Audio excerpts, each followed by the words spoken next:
Greetings and blessings, everyone. My name is James Thomas of the Awakening Network, and we have begun a thing called the Live Series, sharing spiritual truths for the spiritual seeker. And today's topic is a topic that I have personally heard about and listened to since the late 1980s, believe it or not. And it's on the truth about the Ascension. Now, some people will listen to some of this and they will get pissed off and they will shut it down and I don't want to hear it. I want to just go away. And other people will say, you know what, it finally makes sense. Everything is coming together. Now, initially, when I first started hearing about the Ascension, it was generally in relation to the Ashtar command. And I think part of the reason for that was in 1982, there was a channeler by the name of Tuella who published a book called Project World Evacuation. I believe you can still actually get the book. And it's an incredible channeled book, and it's about the Ashtar Command, and it's about their ships. And at that time, it was all about the upliftment of the starseed, basically. At that time, there was a real concern over the prospect of nuclear war. There was a lot of conflict around, or a lot of stuff around, the possibility that things weren't going to move forward. And so the whole premise was about taking up the starseed that were on the planet. And part of the issue here is the fact that as the starseeds have been awakening, and this has been something really, really amazing, as they've been awakening, they've only been remembering snippets of information and why they're here. And so one of the reasons why starseeds are here is for the evolution and the ascension of what is termed the humanity of Earth, which is your native human population. They don't get that part. They get evolution and ascension. And so they think we're here to evolve and ascend. And I every time I would hear about the ascension, it would bother me, because not the concept of it, of course, but originally part of the issue that I had, I grew up as a Christian, so I grew up in church. And so I know the whole premise behind the concept of heaven and things like this, which is kind of cool. But the problem is that the premise is that you go to heaven and everything is perfect, everything is beautiful, and depending upon your good deeds is dependent upon how large of a place you have. So you might have a mansion because you've done so many good deeds or whatever like that.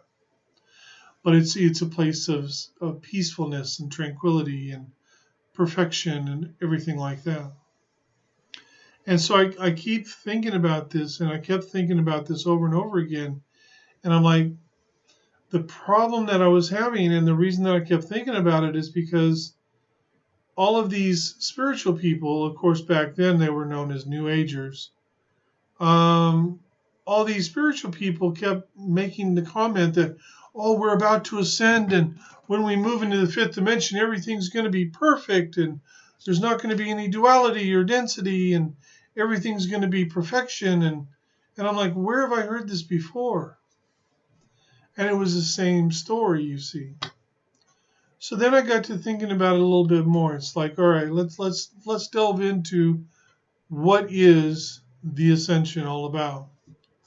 So when you start believing in something and you start resonating with certain truths, the first thing that happens is you look at that truth that really resonates deeply within you, and you go, that makes such sense. It's so much common sense to believe that, to explore that, to feel that, to know that. And I have felt the same way about different truths that I've had over the years. And the thing that kind of really wigs me out sometimes is that something that I felt that way about 20 years ago isn't there anymore. And so it's like, well, it makes perfect sense why it's not there. But 20 years ago, it made perfect sense why it was my truth. So we have to look at this. So what is the humanity of Earth? The humanity of Earth are the majority of human beings on this planet. The truth of the matter is that the starseeds is actually the minority human beings on this planet. And not every starseed is human looking in true reality, in their true form. So we have to look at this realistically, and we have to look at this with some common sense. The starseeds who are here, why would they come here to a planet that already has a population of people on it? That's something you have to think about. Why would you come here?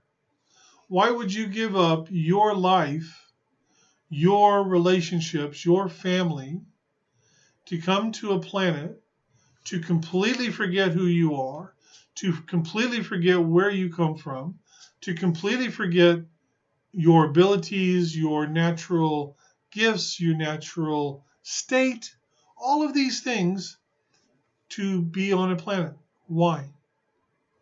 And I've got an answer, because you see, the native human population, or the humanity of Earth, they've never been outside of the third dimension, you see. They haven't gone into the fifth dimension.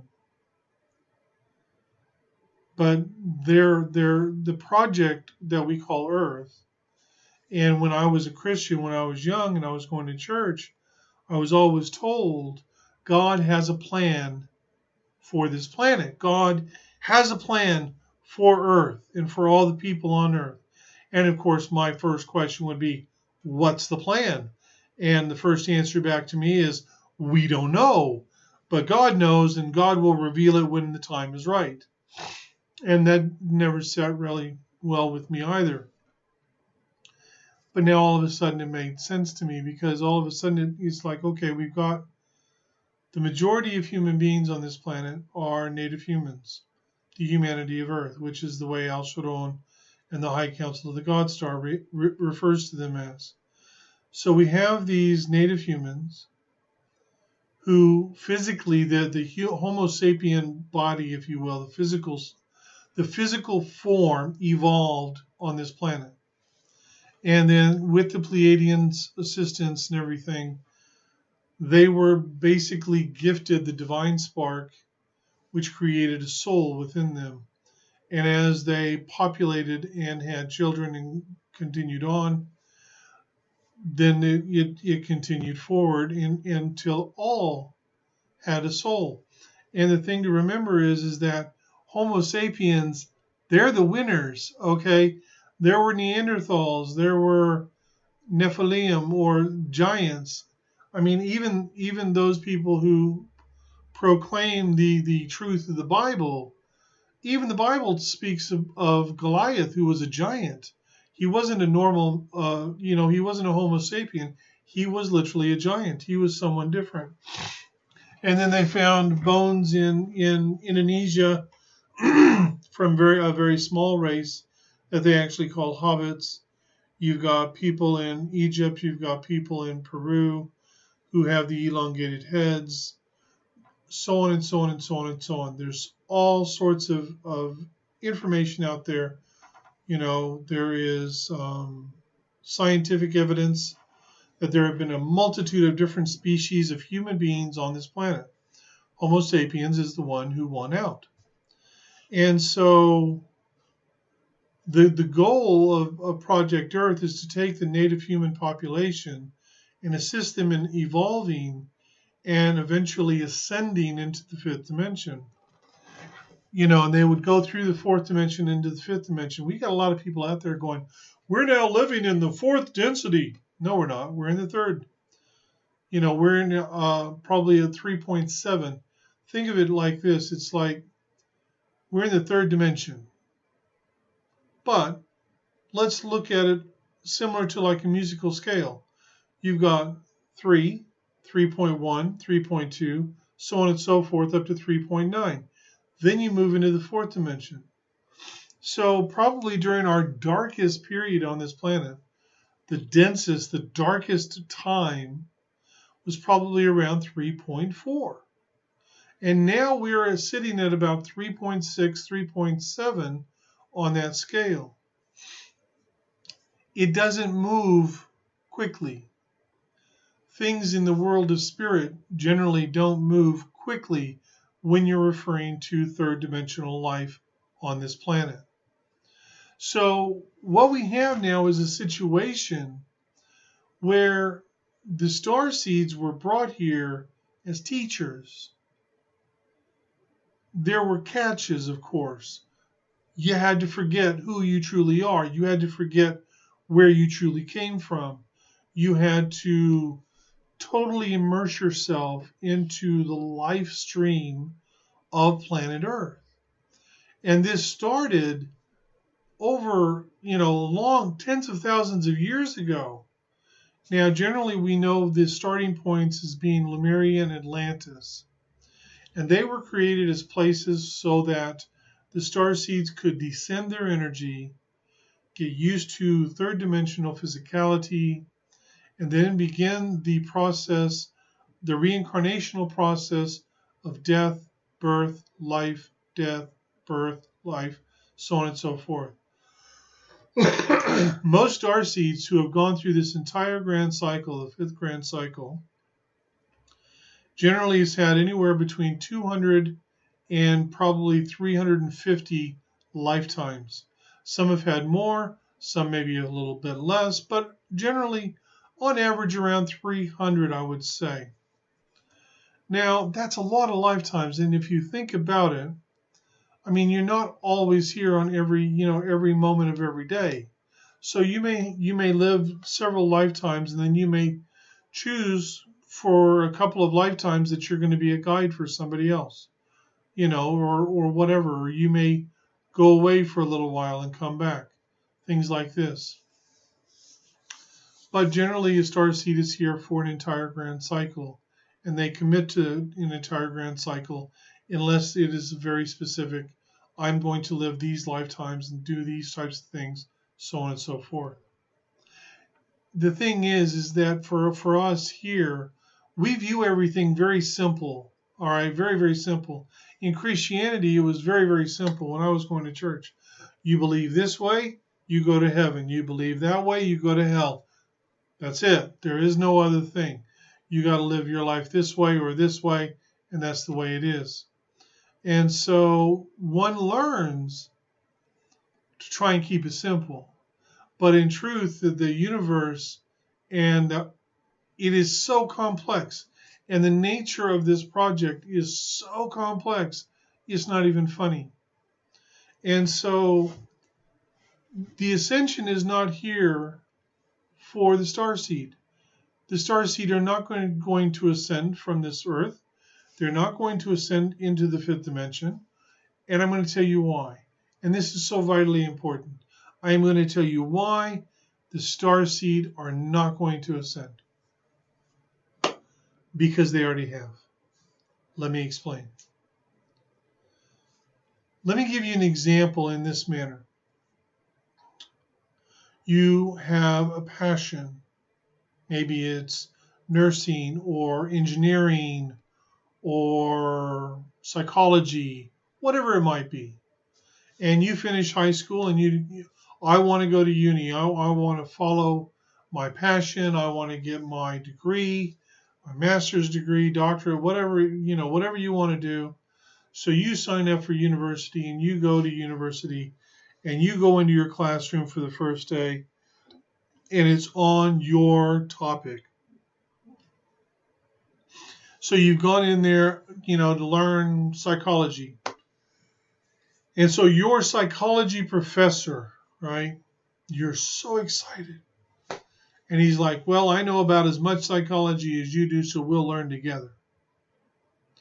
How disappointed would you be? You're paying tens of thousands of dollars to go to university to learn from somebody who knows about as much about psychology as you do, which is next to nothing. No, you want to go to university and you want to learn from the best. You want to learn from those people who are already psychologists, who have a degree in psychology, who knows psychology inside and out. These are the people you want to learn from. So the star seeds come here to actually do this as living examples. So most of their incarnations, they are not awakened. They go through life like everybody else, but they do things differently. They overcome challenges differently. The way that they approach people is different. The way that they interact with people are different. And so they get into this mode, all right? So they are like living examples. What's the requirement to be a starseed? You have to come from a planet that has already gone through the evolutionary process and ascension. So when Al Sharon comes in and I channel him and he says to you, you are the ascended masters of earth, it's because you come from a place that's already gone through the ascension process. You have already ascended. You don't need to do it a second time. It's kind of like this. My daughter went to university and she got a degree in science. She loves her science. And then she went and got her master's degree in agricultural science.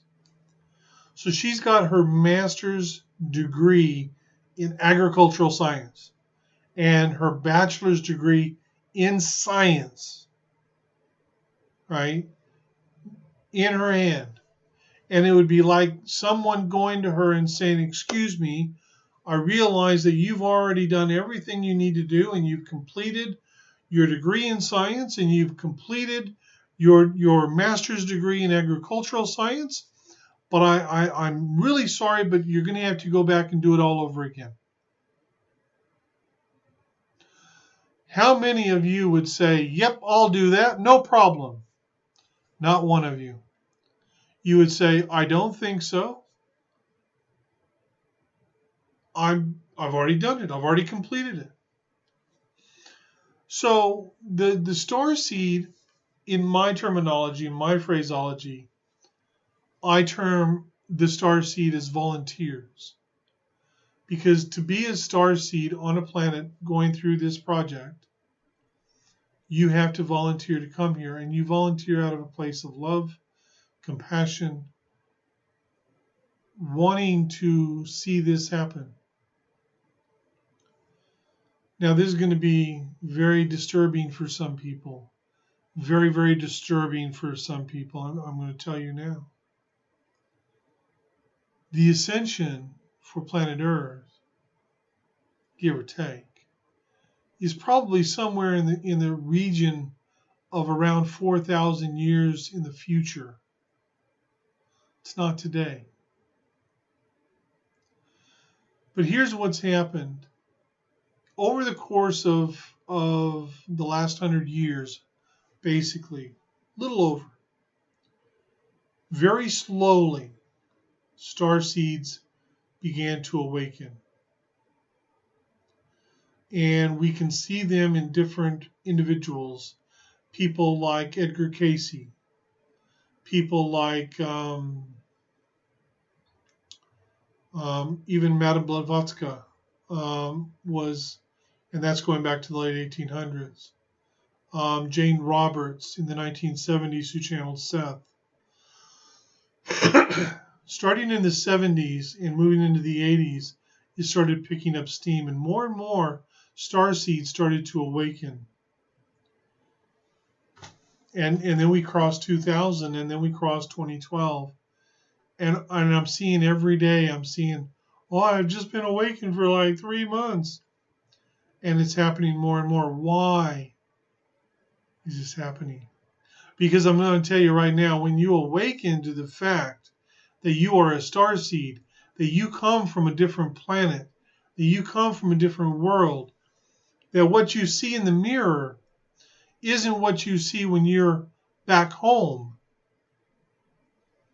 That you have abilities in your natural state in who you truly are, that here, for some reason, for some unknown reason, you don't have access to. Give you a perfect example. In true reality, I'm a highly visual person. I can close my eyes and I can literally see whatever I want to see. I can actually do what is it called? The remote viewing. I can do that as well. But here in this incarnation, as I am today, I have no vision. I close my eyes and imagine an apple, and I see nothing. But I can see, but I see through feeling, not through visual, which is my normal state, which is what I normally can do.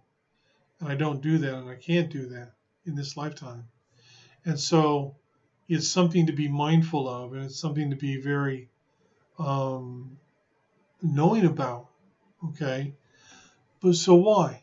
The bottom line is this. The reason that the star seeds are awakening so much now is because as they awaken, what they start focusing on certain things.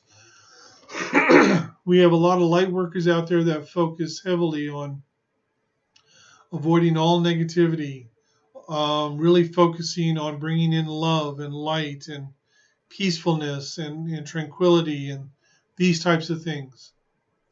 And it's fantastic and it's wonderful and it's tremendous and it's great.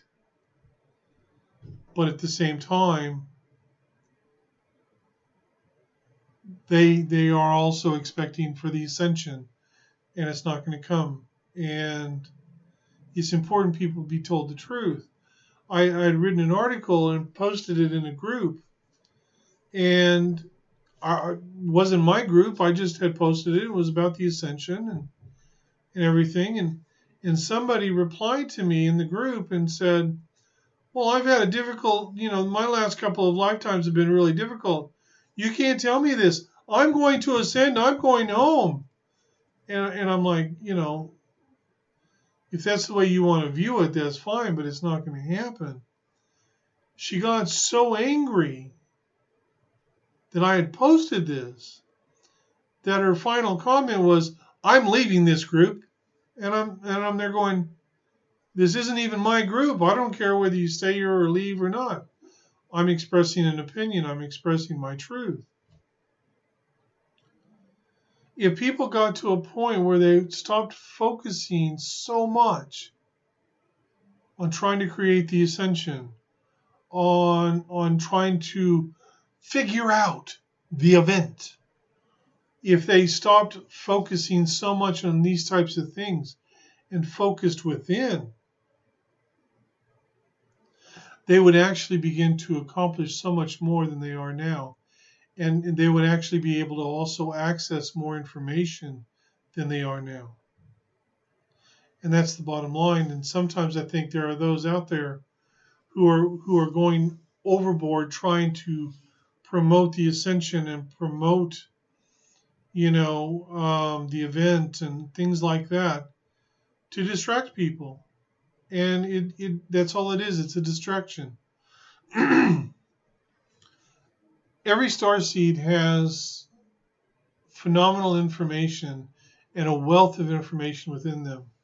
And if they're quiet long enough, they can begin to access it. But you see, one of the downsides to, because there's always a positive and negative, this is a planet of duality. So the positive of awakening to the fact that you're a starseed is the fact that you get to understand and be aware that there's so much more to you than meets the eye. It explains why you feel different. It explains why you don't feel like Earth is home, or it explains why you feel like your physical family doesn't overly feel like they're your family. All of these types of things. And so they keep going over and over this. And then others, they get very homesick. They get very homesick for a place that consciously here they don't know. They haven't seen. They haven't experienced. but they know it on a soul level. Now, generally speaking, the star seeds that are here today, now this may disturb some people. I'm here to share truth, to share truthful information, to assist people to walk on their path. Very, very important to me. So I want you to consider this. For many of the star seeds, they're probably going to be living another 3 or 4 lifetimes after this one. After this particular incarnation, 2 things more than likely will occur when you come back into an incarnation here.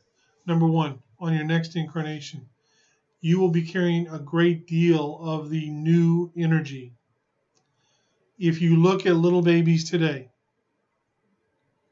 and you lock eyes with one and they're a starseed, you can feel the new energy just exude from them. And they will recognize your energy as another starseed. They will smile at you. Their eyes will go bright and big. And wow. I've had it happen to me numerous times over the last 4 or 5 years. There are many starseeds today who are leaving the planet just so that they can come back in with that new energy. Now, another little benefit coming out of this is this: all and any karma that you have built up over the lifetimes ends with the completion of this incarnation. It does not mean that when you come back the next time, you're not going to have challenges in your life. You're not going to have things to do and all that other stuff. It doesn't mean that you get to come back and, ooh, I'm on vacation. But what it means is that a lot of time that's taken up trying to balance karma won't need to be there anymore. The other thing to remember is this: you're looking at 3 or 4 lifetimes.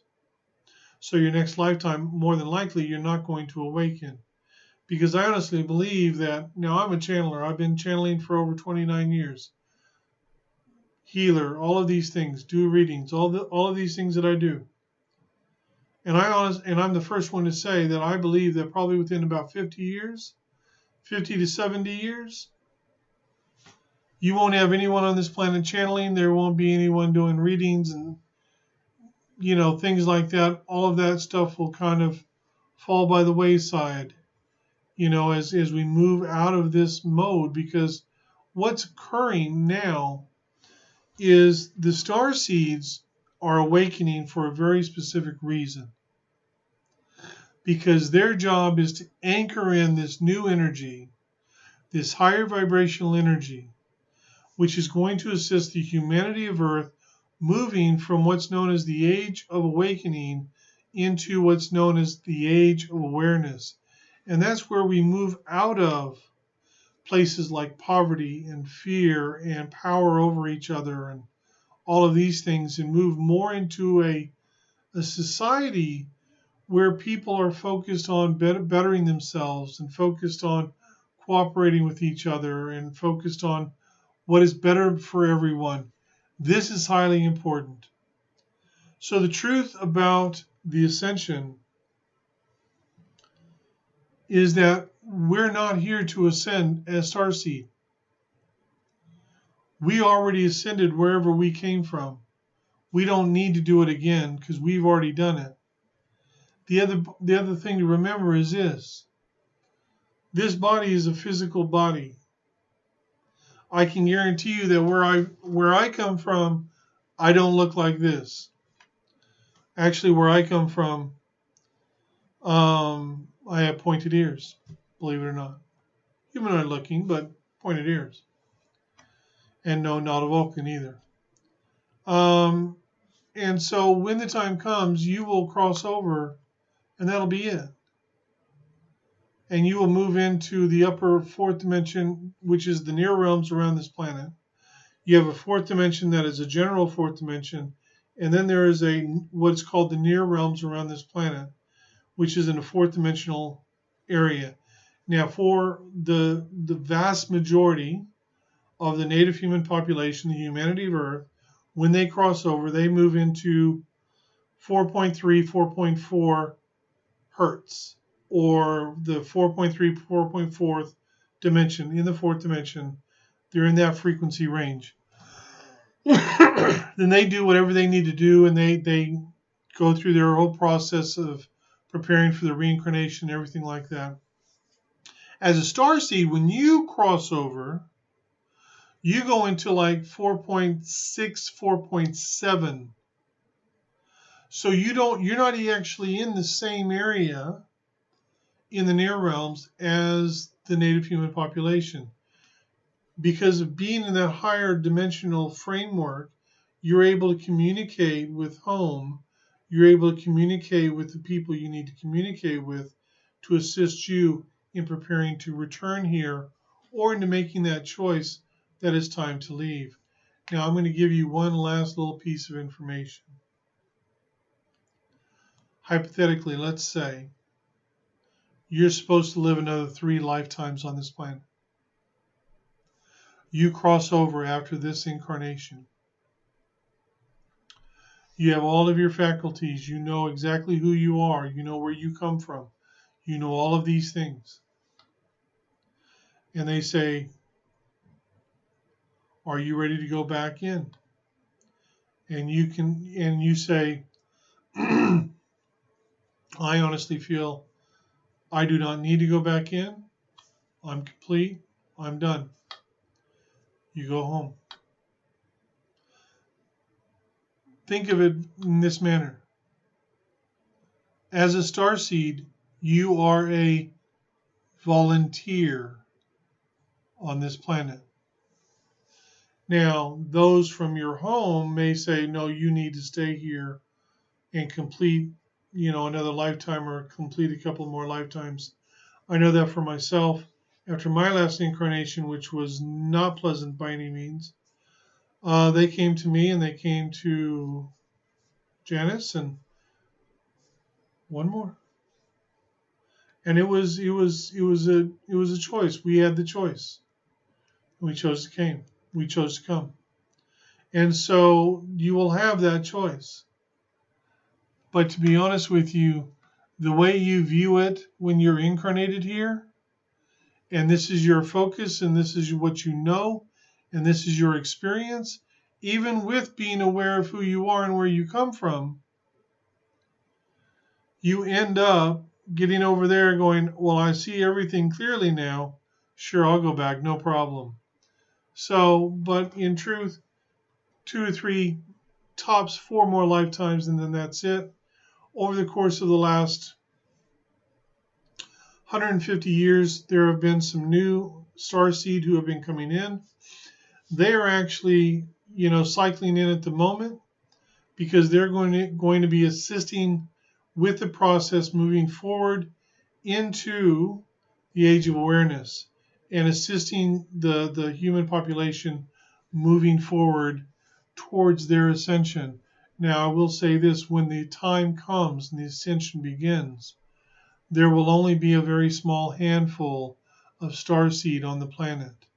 And they may not even be actually incarnated on the planet. They will be here and they will be monitoring everything that's going on with the ascension.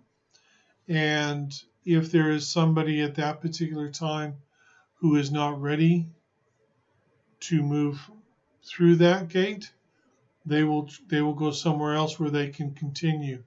Now, at this time, I ask for questions. So if you guys have questions, please feel free to write them in. I will be reading the questions out and giving the answers. And as long as the questions relate to the ascension, the process of Project Earth, things like this, I will answer those questions. If you ask a question about, am I on the right path, I'm going to bypass those questions because that's not this type of a thing. So at the end of the day, when you think about it, as Starseed, we are here as living examples. We are here to demonstrate and to show people how to live their life, how to connect with spirit, how to let go of expectations, how to let go of the things that are holding us back. You face a challenge. right? And so you face that challenge, you overcome that challenge, and the energy of that entire situation goes into the collective unconsciousness. And then you can have someone halfway around the world from where you are, and they literally they will pick into that energy, they will tap into it, and it will give them the inspiration they need to overcome whatever challenge that they're facing. They don't know you. They don't know what you went through. They don't even know that what they've done is tap into the collective unconsciousness around this world. All they know is that they got that piece of inspiration, and they've been able to grab a hold of that idea and overcome their own obstacle, their own challenge.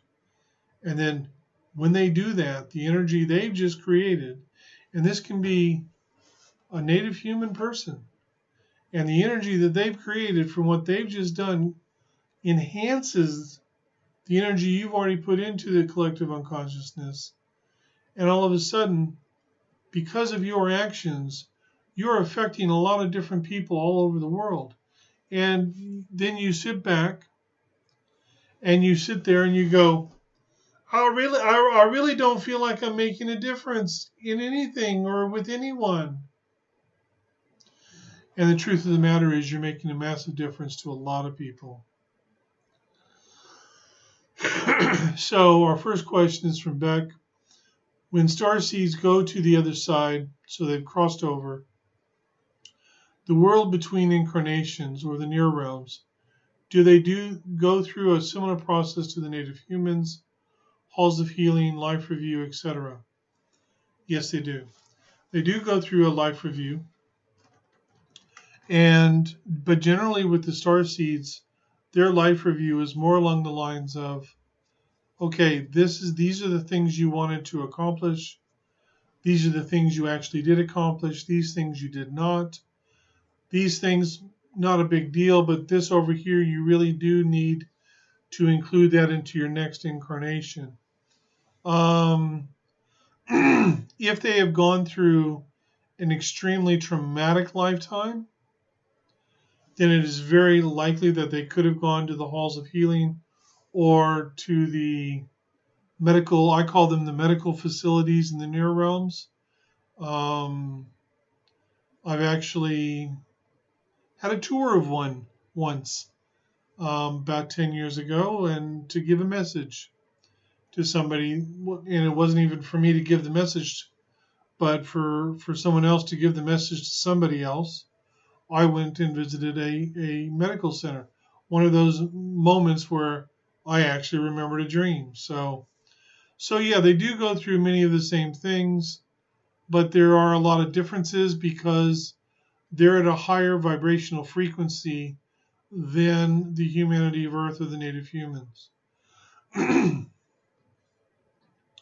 So, Samantha, excuse me, if the human population is to ascend, does it require the body they are incarnated in to die first? No, it does not.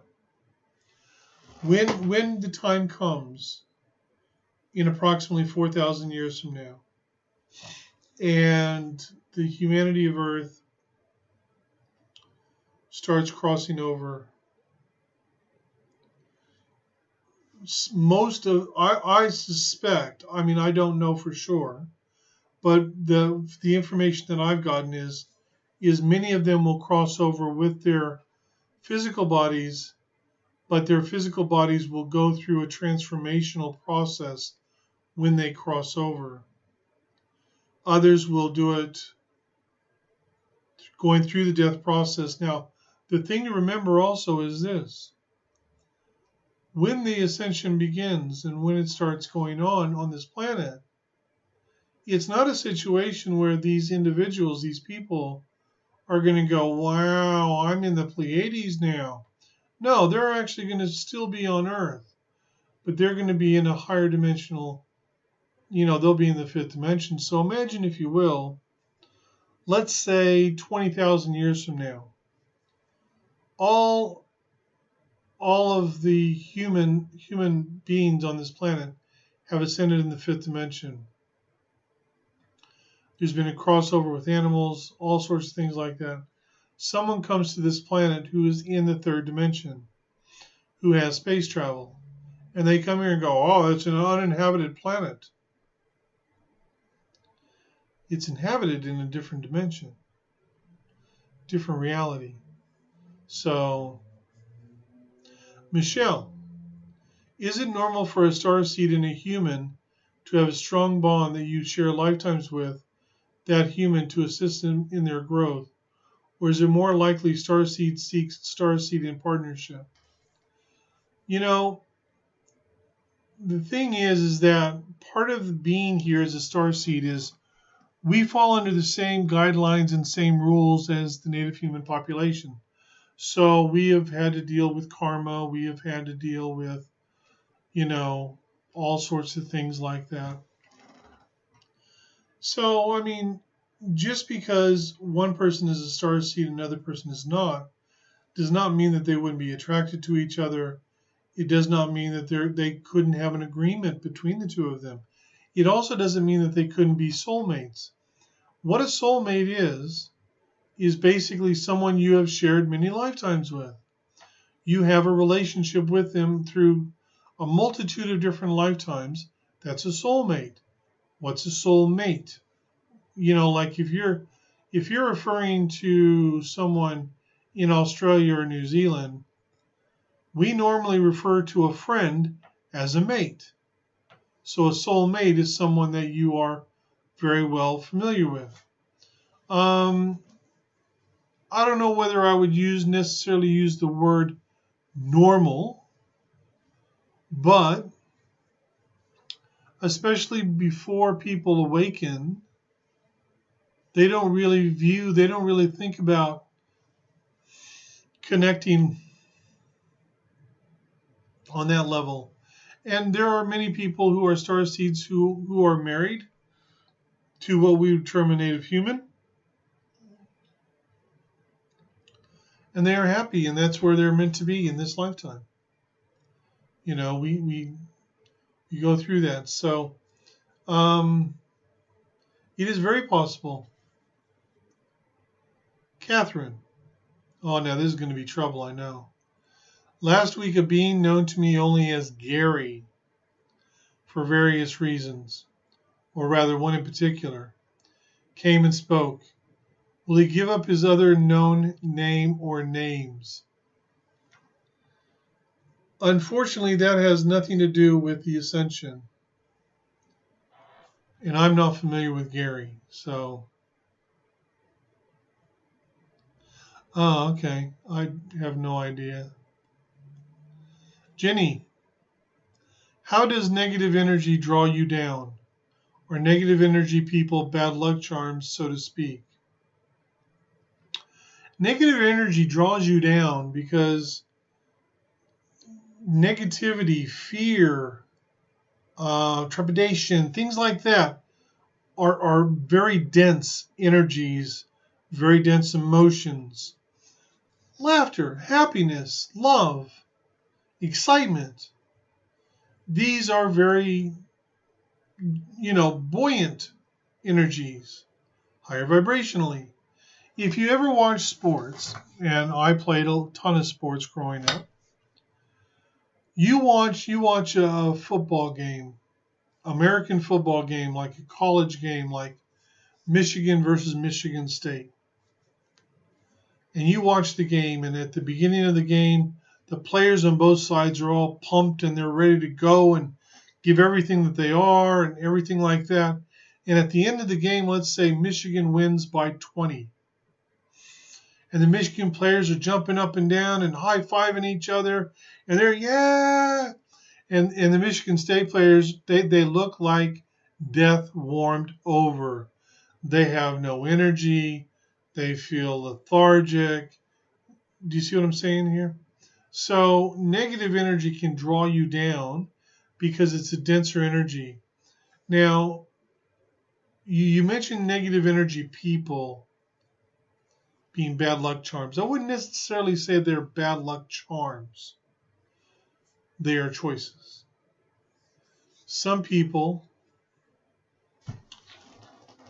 run negative energy, run dark energy. And this is the bottom line. Not all star seeds are of the light. And this is something that people really need to understand and get their head around. For some reason, so many people think that all star seeds are light workers, and they're not.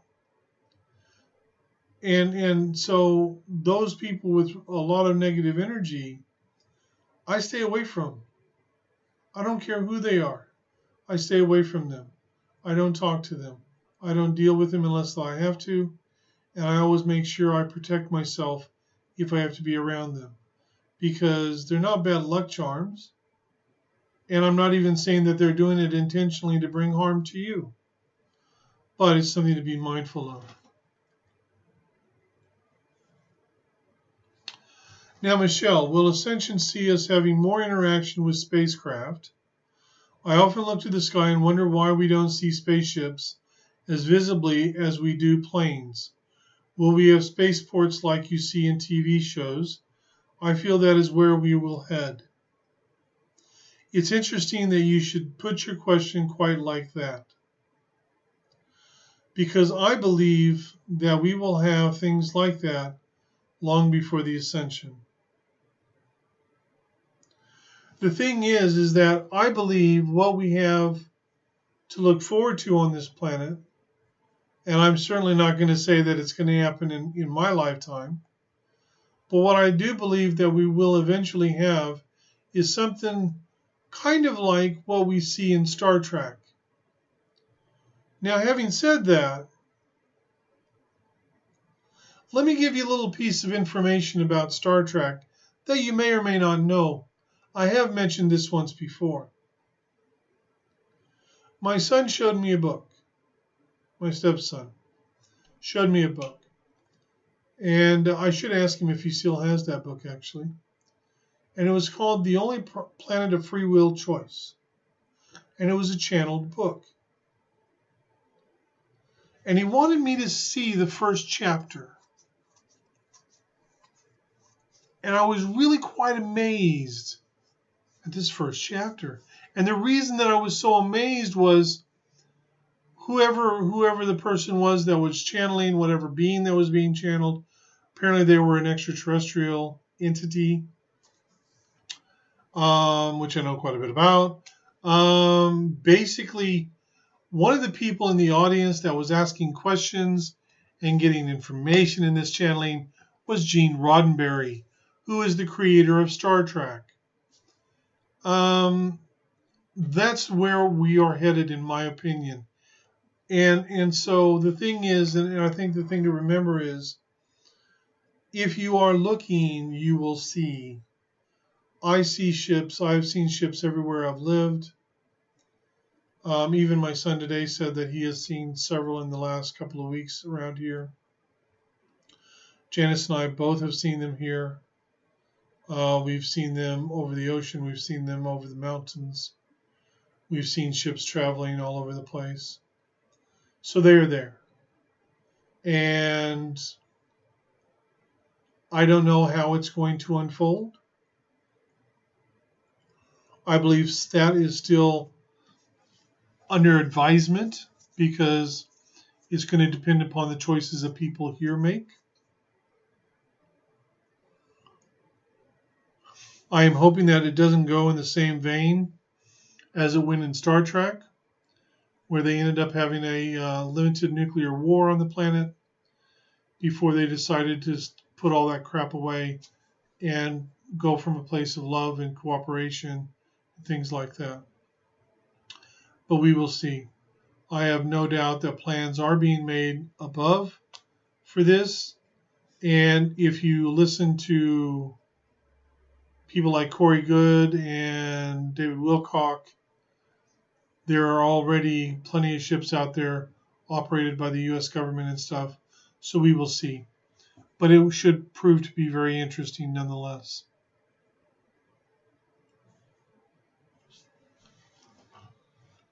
Susan, are there more karmic contract relationships finishing now and people moving on to being with their soul counterpart if that's possible? Yes, that is very true. A lot of karmic relationships are beginning to finish, and it's about time, and it's really good. And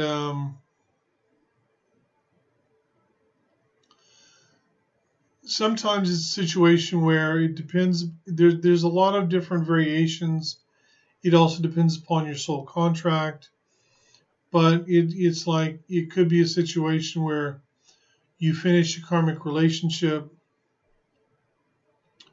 and you may come together with the person you're meant to come together with, or that may be held off until your next incarnation. And then you are, if you are open to it, if you are able to heal from the ending of the relationship, the karmic relationship that has ended, because for a lot of people it's very traumatic and it takes a great deal to heal from. And it doesn't really matter how much understanding you have.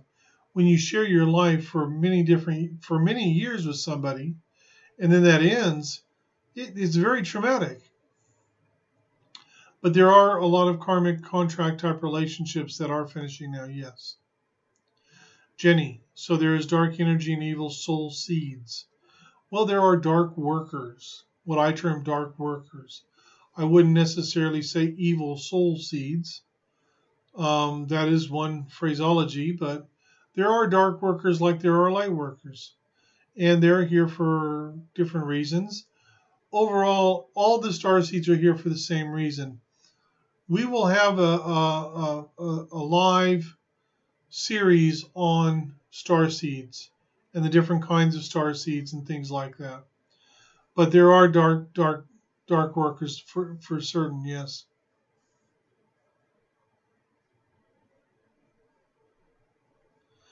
Catherine, okay, is it common to see portions of other dimensions happening on this planet, in particular higher dimensions, or is it possible that it is a snippet of the future? Now, this is a great question. So I want to throw something else into the mix here. All the star seeds come from a planet that has gone through the evolutionary process and ascension. Okay? What does this mean? This means that all the star seeds on this planet either come from the fifth or sixth dimension, which means that you operate in true reality, you operate in quantum time. So as you awaken and as you continue to awaken here, you begin to experience different things here in the quantum. So you may not see a portion of another dimension happening on this planet. You might see the quantum happening on this planet. Now, the quantum can show up in a multitude of different ways. Yesterday morning, Janice and I went out for breakfast. And last night, we're sitting in the lounge room, and we mentioned the fact that we'd gone out for breakfast, and both of us said, well, yeah, that was yesterday, or maybe even 2 days ago. We went up north for the holidays for 10 days. Seemed like we were gone a month. That's moving in and out of quantum time.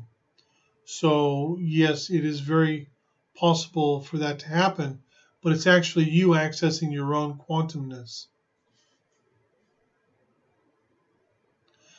Samantha, as the human population goes through a pre-process to ascension, say things they used to be not aware of, they become aware of, like ETs and spacecraft.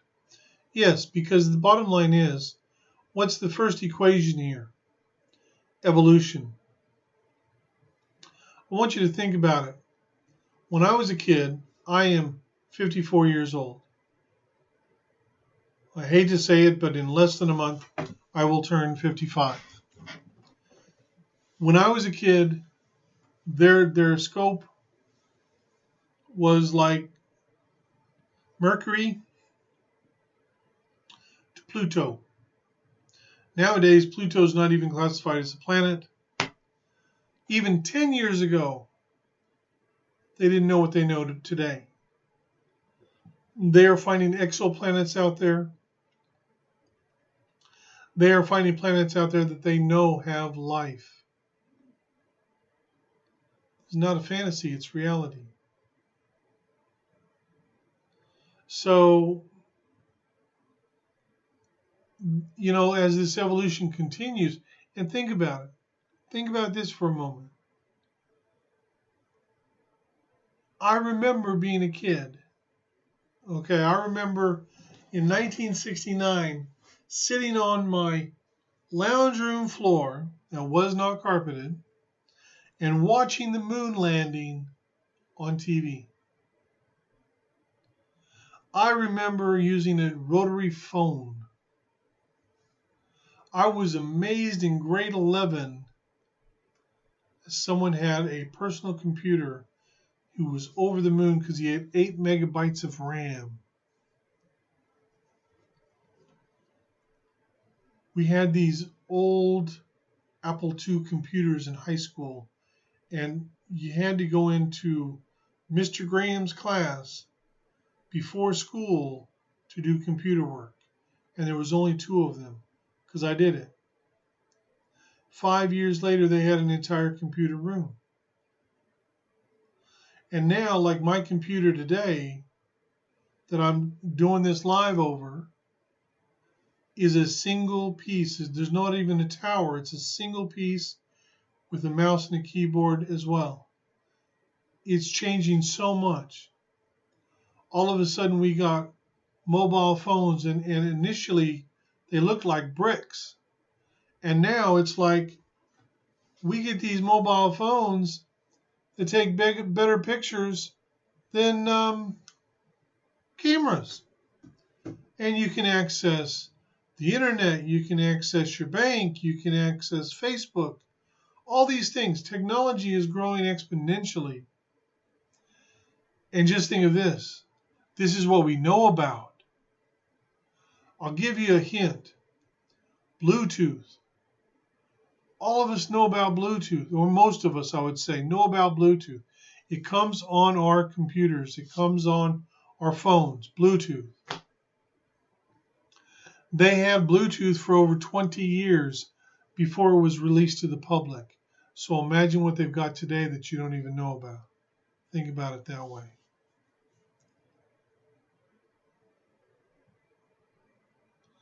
Well, Michelle, she's also saying that she feels that stargates will also begin to start to appear. They already have, and they're already known. Some of them are already known.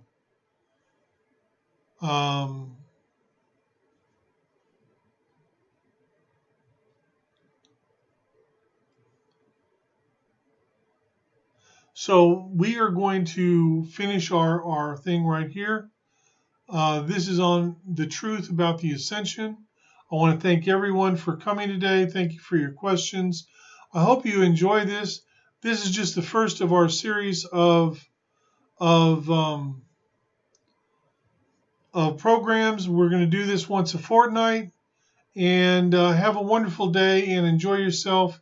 And we'll go out now with a little bit more of Activation 7 of the Divine Feminine.